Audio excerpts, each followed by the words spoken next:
Hello guys, welcome to another interview, and today I'm joined once again by 3-0 Pro Mark Ewen. It's great to have you back, bro. It's been a while. How have you been? I've been good, man. It's good to be back. Good to be back chatting to you, and hopefully we can chop up the chat, man. Break some Of stuff course, down. and it's been a while, and it feels like it's not been that long in the big picture, but it feels like a lot has changed since I first spoke to you, and now it feels like everyone's starting to know the name even more now. Is that how it feels for you too? I hope so, and that's the aim, and I want everyone to know my name. When was it we last done this? Was it this year? Yeah, It we was spoke. this year. It was like I think it might have been February, March time. Yeah, so that was when I was trying to get signed somewhere. I was trying to get a deal. Yeah. I've been through so much. I've been fucking. There's been Combati, there's been EFC, then now I'm back to this. There's been loads, man. I've been Yeah, busy. you were last time we spoke. You had the issue with people pulling out constantly, and obviously we know this year that's been kind of the moral of the story again, isn't it? How many have you had? I feel like it's been more than one. Yeah, I've been But trying AI, so it's like two or three. I mean, yeah, a lot of guys, a lot of guys are just saying no and or just going radio silent when the fight's offered. I was matched against Oscar Owensworth June 25th. He yeah, conveniently pulled out with I think it was a sore finger or a sore elbow, something stupid, man. I was like, what? I was like, come on, you've got to think up something better than that. yeah. It was And something daft. does that annoy you sometimes? Because I think like even last time I spoke to you, I feel like if you had knowing seeing how eager you are, if you had a minor injury like they're saying, I feel like a lot of fighters would just fight through it. Because Oh, something that little, like a bruised finger, you'd think you would just go, I'm a fighter sort of thing. 100%. Sore knee, mate. Sore anything, and you'd fight through it. You're a fight at the end of the day, man. Fighters go through some serious injuries and still make it to the competition. But see, if I never had the EFC fight at the back of the Oscar Owensworth one on June 25th, if I Yeah, never had the EFC one, I would have been raging, man. I would have been calling him out and fucking giving him dog's abuse. But he's lucky I had a fight after that.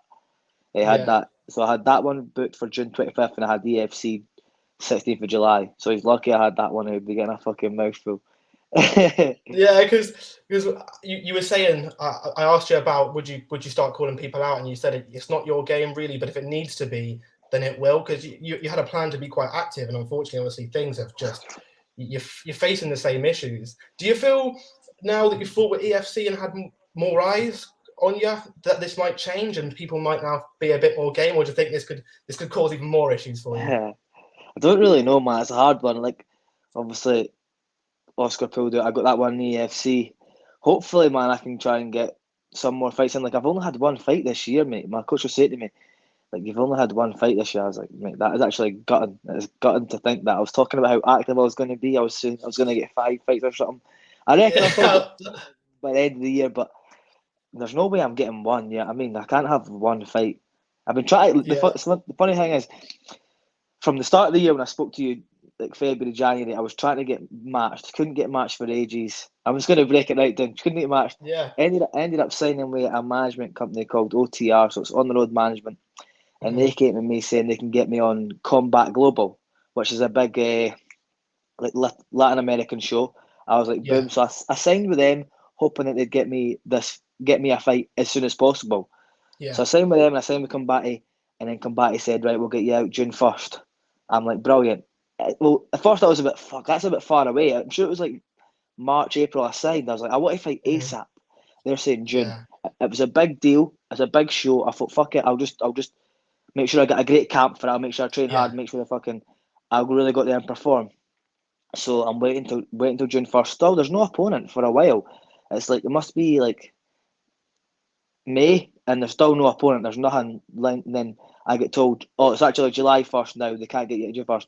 And I was like, this is getting a bit iffy, man. This is taking a while here. What's going on? There's still no opponent in June. So then yeah, James takes it off on his own back, and he gets me matched on Cage Steel against Oscar Owensworth, June 25th for the title. yeah, That gets matched. Obviously, I'm training for that. We also get the EFC 16th of July booked. So now I've got 2 fights booked because we just pied that Combati Global. We're like, fuck that. I'm not waiting these guys. I yeah, understand they can do this and that, but they're taking ages. I need to be fighting. I cannot be waiting like fucking months to get a fight when I've been trying to get a fight from the start of the year. So obviously, then Oscar pulled out. I had the one in the EFC, but no, I was supposed to go back to out to EFC on October 6th.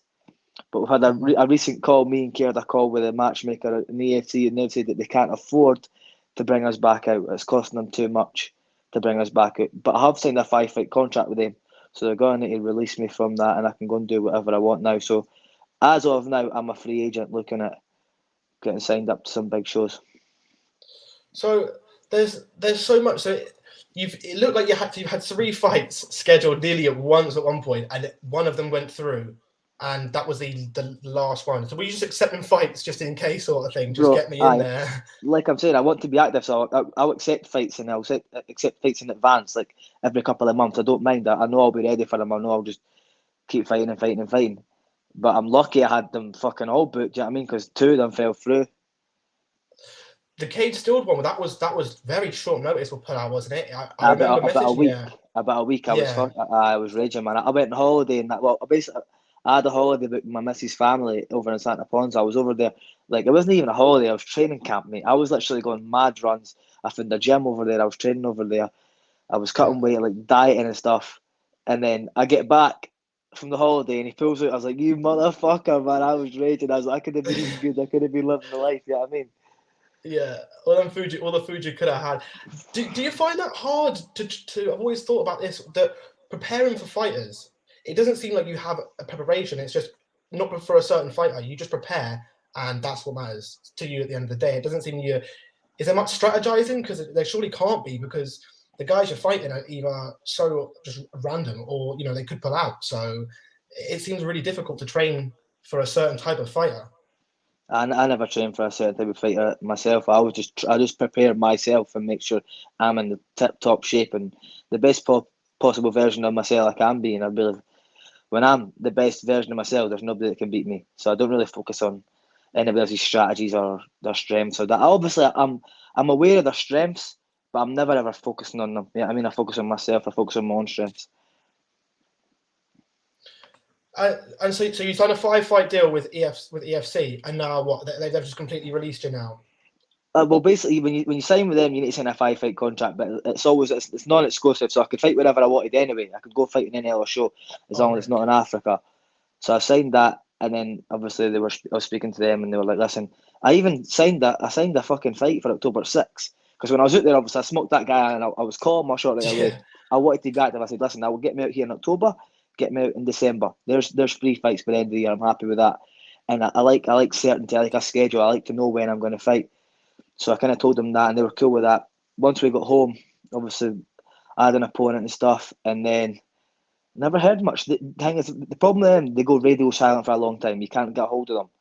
So you're just sitting in the lurch. And then finally, the matchmaker, who's a good guy, Glenn, reached out to us and had a call with me and Kieran and goes, "Listen, the head bosses are now telling me that I need to tell you is that we really can't afford to bring you over. It's costing a lot." And I was like, "It is what it is. I appreciate you bringing us out. I'm glad I got to do it once. Yeah. Thank you, but obviously we've got to move on from now." But the thing is, I think they're still bringing out guys. I just reckon they didn't want us out there, man. I don't know what it is. Just probably because they didn't want me being a champ. They didn't want me smoking other guys, probably because I'm not coming out there to lose. I mean, I was coming there for gold, and that was it. That's what I feel like you were going to say before when you said they were worried about. I was thinking, are they like kind of playing you off because they don't want you to stop someone who's going to run or stop someone who's being successful?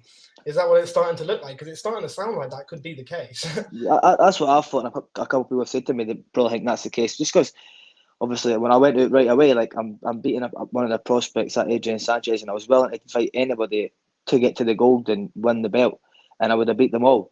And I think what they're trying to do is focus on their own guys in South Africa, and just kind of build them and get them in the UFC. Because I think they've had a couple of guys signed from their promotion to the UFC, and they like that, and they're good with the media and pushing people. So, and they're trying to keep and focus on their homegrown guys and don't bring guys in. But then I've seen them bring like Canadians in and stuff like that who are fucking halfway across the world from them. I've seen them bring other guys in. I'm like, fuck this, man. Yeah, it's a whole funny situation, and it seems like a lot of these promotions, there's a lot of stuff going on with that. It seems that people pull out last minute. You said they don't get in contact with you; they go completely silent. It's a weird way for it all to be handled. I was surprised. I thought after this EFC, I thought you'd be there for a good few fights, especially with how well you did. I thought that would be just a certain. But anyway, away from that stuff, how was it fighting after so long out of the cage? planning to go in, probably being in that mind frame, getting yourself up to go, and then cancel or getting let down? How did it feel to get in there? I'm actually glad it went past the first round, just so you had a bit of enjoyment when you were in there. I think because obviously I've not fought it. Like I fought in July. My fight before that was September, so nearly like 10 months or something. So that's probably the only reason they went to the second round, or he would have been done in the one. I had him hurt in the first, but as in the full experience, man, loved it. Like I love fighting. I love what I do. So to keep me out the cage so long, it actually hurts. You know what I mean? When I get in there, I just feel free. I feel good, and I just get to let everything loose. But the experience of getting out there, the way they treated us, EFC as an organisation, treated us really, really well, and I'm grateful for the opportunity. Obviously, it was cool to sign them with a big show like that. Obviously, they've got like post fight interviews, you've got press conferences, you've got the big cool weigh-ins and all that. Everything streamed. Man, my teammate Kier was on the South African news. Like they had him on the news. Yeah, I saw the interviews. It was crazy shit, man. Like we're not used to that in the UK. It's not as mainstream. Now, really over there, it's so popular and they're pushing it well. So to go out there and kind of like be a star for like a week, it felt amazing, man. I was like, this feels familiar. This feels like I want to keep feeling this feeling. Do you know what I mean? So I was like, I was hoping I was going to get out there more, but on to bigger things, hopefully. Absolutely. And do you feel at home? One of the questions I was going to ask you, I didn't know it was coming to an end, but do you feel at home when because I noticed you had a lot more press, like you say, a full press conference weigh-ins. It was a full scene. It was a show, really, instead of some of these little promotions. Do you feel at home in that kind of vibe, what all the cameras about and things? Do you feel at home and comfortable with that? That's me, man. I love that. Like the bigger stages, the big production, the big fights, the big opponent. Like, give me a hard opponent on the biggest show. You'll get to see the best version of me. Like, I thrive in the opportunities. Like, it's just something I've always loved. Like, I love it. Yeah, I mean, so to be on a big show like that, man, it was crazy. Obviously, I think they were touting their guy to win. See if you listen to the commentary and that they're just trying to they're sucking them off. You know what I mean? I'm like, man, he's getting smoked the entire time. Do you know what I mean? But like, I love it, man. And we're talking about the commentary as well. It's always like I've thought with some fighters that fight away off their turf. Does it ever go through your head of if this goes to decision? Not that you ever thought it would go to decision, but did you ever think if it does, I could be in trouble here, just down to pure bias? Does that ever go through your head? I've never actually ever thought about it, man. But like the way I fight, and so I'm always trying to finish them. And if I don't finish them, I'm going to make sure I win each round very convincingly. It's like 10-8s and like obviously significant strikes and stuff. I've never actually thought about going to the judges, and if it does, then it does. But I know I'll be getting my hand raised. Like I refuse to lose. Yeah, well, I mean, it's not a bad mind frame to have. This is why I'm not the fighter and you are. That's exactly why. And like I say, do you have any more plans, like to get back in there? Do you want to fight? How often do you want to get in? Obviously, the year's coming to an end now. Let's not curse anything, but how often do you want to get back in there? So I have a fight booked. I got a fight booked last week. I'm fighting a 4-2 Brazilian on Budo in Grangemouth. So Grangemouth's basically my hometown. I live in Falkirk. The town I live in Pullman. Grangemouth's right next to it. So I'm fighting on that show. I'm fighting a Brazilian. So November 12th, I believe it is, and then hope I'm going to win that, and then I'll fight again December at the start of December, hopefully, FCC or something. And that will set you away nicely for the start of next year. 5-0, mate. Wherever I want to go, like the world is my oyster. You know what I mean? Absolutely, mate. With these cancellations, it just gives you more time to just get better and just get stronger. So when people do start, I'm starting to wonder, when are you going to start getting on these Cage Warriors, Elite? I'm surprised that you're not on any of these cards. Have you never had this sort of conversation? It's been there. I don't know if I told you. I've been offered guys in Cage Warriors before. I've said yes, they've said no, and then they've went with their guys and matched them with somebody that's going to say yes or somebody they can beat. Like I always say yes. Like I've said yes before, but like what doesn't really entice me is signing like a 5-fight contract with them at the moment. Like I don't know what we're signing a 5-fight contract. Be stuck with them. Cage Warriors doesn't interest me too much. There's bigger shows. I can travel the world. You know what I mean? There's so many shows. You've got UAE Warriors in Abu Dhabi. You've got Bahrain. No, Bahrain. You've got Brave. You've got fucking ARS. There's so many shows. You've got Octagon, PFL, Bellator, all these other shows. Cage Warriors just stick to fucking London and Manchester and Birmingham. And I've been there, mate. You know what I mean? Listen, there's some of the guys in there I'd like to go in and smoke, but I'd rather travel the world. and smoke guys. You know what I mean? Are the ones that is in Cage Warriors, the deals, are they sort of exclusive? So Aye, if you so were to sign, if I sign I with Cage thought it Warriors, would be. I'm not fighting with anybody like anywhere else. Another thing as well, Yeah. unless you're signing with Graham Boylan, the owner of Cage Warriors, you're not really favoritised deal. You're going to be kind of at the bottom of the pile. So Right. fuck that. Absolutely. If you're getting to sign these non-exclusive deals all over the world instead, I can definitely see why you'd favour one over the other. That's it. Also, I was just going to touch on obviously PFL. Obviously, we spoke about it many times. Stevie Ray is absolutely on fire at the moment. How is that been? Just seeing your teammate honestly watching Pettis the first time. I like a lot of like the jiu-jitsu and submission underground, and I thought I knew a lot of submissions. That modified, what do we even call it? He's given it a name, the Scottish something. I think he's given it a name of Scottish Twister or something like the Scottish Twister. Seeing him pull off. How is it just seeing him pull out these performances against such big names like Pettis and the amount of eyes he must have on him now, from the guy that you've seen in the gym, the amount of eyes he's having on the position he's in now, that must be great to see. He's still the same guy. It's always going to be Stevie Ray, man. He's funny as. And like I said, it's not really. We expected that to happen. We expected him to win. Yeah, we were in the gym pushing him every day, obviously for that outcome for him to go and win this £1 million tournament. I believe he will, and see when he does. Everyone in our gym's not going to be surprised. We're just going to be happy for him because we know he's got it in him. Stevie's solid, man. And like he's catching everybody in that gym with that stupid fucking twister. Well, he was before he got Anthony Pettis with. Like we all knew that move, man. If Stevie gets your back, you don't try and turn into him. He's going to fucking snap you in half for that. It's a weird move that you can feel it. It's gut wrenching, man. Your back just took snaps. But You to can see just him, see it. what you saying? I was going to say you can just see it. You can just see it with the twist. How brutal it really is. It kind of lures you in. He's like, it makes you feel like you can turn in, so you try and turn in, because he's got a hook on the inside of the leg. You can't quite turn, and once he gets you caught in that, all you have to do is kind of put his hips in, and your back's in places it shouldn't be, like popping discs and stuff. I don't know if you were so surprised, but when I was watching the first fight, that Anthony Pettis tried to take it to the ground. I don't know if he'd done his homework on Stevie or what he was doing, but I believe he was the one who shot on Stevie originally, and then he got himself caught. I was so surprised seeing. I don't know about you. Do you think that he's obviously? I think he was the 4th seed, I believe, or he's the last seed who's gone the furthest. Do you think he's underestimated in sometimes? Because the odds for the first time, Pettis, it was in his favour. The second time, it wasn't. Do you think that he's been underestimated massively? Because clearly, from his results, it seems like he has. Yeah, I definitely say he's underestimated. I feel like the people in Scotland are always underestimated. Stevie doesn't give a fuck, though. Nor do we. Like, I believe he's going to go and win this thing, man. He'll do well. Like Stevie just, once he gets his mindset and something, he's got a goal. He's got a family to feed. He's got his kids to look after, and he likes money. Yeah, I mean, he likes the expensive lifestyle. So this £1 million suits him perfectly. And he's got the skill set to go and beat this guy as well. He's got the skill set to beat everybody in that division.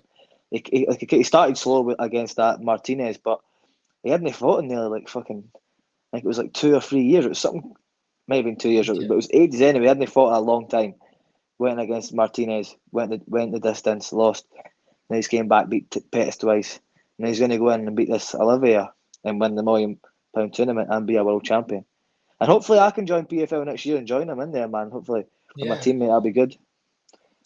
I was going to say PFL will be signing some low records, some 2-0s I've seen recently sign and things. And every time I see this, I'm just thinking, where are you? Like, what's happening? How are they missing you? I don't really quite understand. But also, just to quickly touch on before I finish, with Stevie's, like, his approach and his mental, I've seen it, like his interviews after, and like you say, you guys know it's all coming. He knows he's not bothered by people doubting him.